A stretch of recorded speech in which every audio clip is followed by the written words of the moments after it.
ઓમ નમઃ શિવાય આદેશ પવિત્ર શ્રાવણ માસ ચાલતો હોય અને એ શ્રાવણ માસની અંદર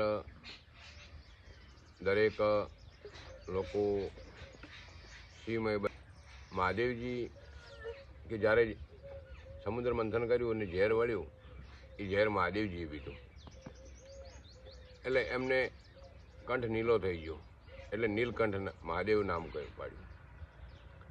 આ મહાદેવજી માટે આ બીલીપત્ર, દૂધ, સાકર, દહીં, મધ, 18 વનસ્પતિ, ગંગાજળ આ બધું ચડાવવામાં આવે તો મહાદેવજીની રીઝે. કેમ કે એમને એવું વિચિત્ર સમુદ્ર મંથન દેવો દાનવો કરી અને ઝેરનો જે કળશ નીકળ્યો એ મહાદેવજીને પાવામાં આવ્યો, મહાદેવજીએ પીધો. અને એ ઝેર એટલું બધું ઝેર હતું કે જેથી કરીને જે એક બુંદ પણ જ્યાં પૃથ્વી પર પડી જાય, પૃથ્વી રસાતા વળી જાય, એ ઝેર મહાદેવજીએ પીધું. એમને નીલકંઠ મહાદેવ નામ પડ્યું. મહાદેવજીની આ નીલકંઠની બળતરા દૂર કરવા માટે અને મહાદેવજીને ઉપર બીલીપત્ર,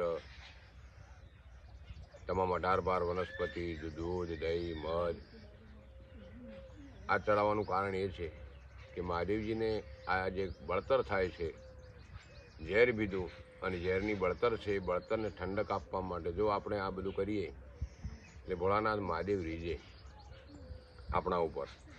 એનું નામ જ ભોળોનાથ.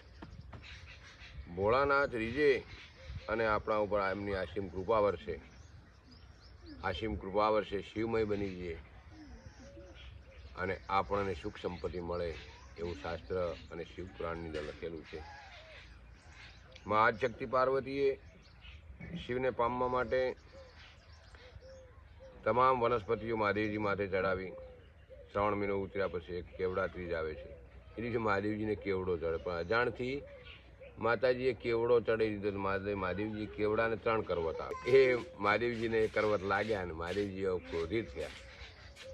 માતાજીએ કીધું, પ્રભુ મને કાંઈ પણ ખબર નથી, મેં તો તમને પામવા માટે આ જંગલમાંથી વનસ્પતિઓ, જળ, બીજું ત્રીજું લાવી અને તમારી માટે મારી ભૂલ થઈ ગઈ, મને માફ કરો. મહાદેવજીએ પછી માતાજીને માફી કરી.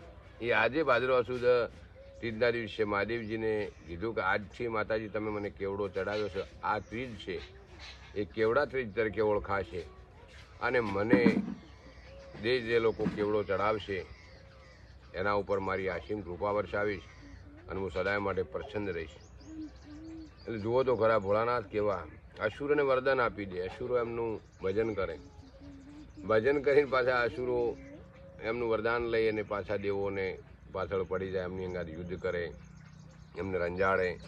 તો પણ ભોળિયો નાથ જો અસુરને પ્રસન્ન થતો હોય તો આપણે તો મનુષ્ય છીએ અને મનુષ્યના અવતારની અંદર જો ભોળાનાથની સાચી ભક્તિ કરીએ, સાચું ભજન કરીએ અને ભોળાનાથને રીઝવીએ તો અસુરોને જો વરદાન આપતા હોય, રાક્ષસોને વરદાન આપતા હોય તો આપણને મનુષ્યને કેમ ના આપે? એ પ્રત્યક્ષ શાસ્ત્રોના, વેદોના અને ઋષિમુનિઓના પુરાવા પડ્યા છે. તો માટે દરેક જણ ભગવાન ભોળાનાથને આરાધના કરો, ભોળાનાથનું ભજન કરો, ભોળાનાથની પૂજા કરો. શાસ્ત્ર પુરાણની અંદર લખેલું છે કે ભાઈ તો ભોળિયો નાથ છે, રીઝે તો રાજ આપી દે. અરે રહે પોતે લંકા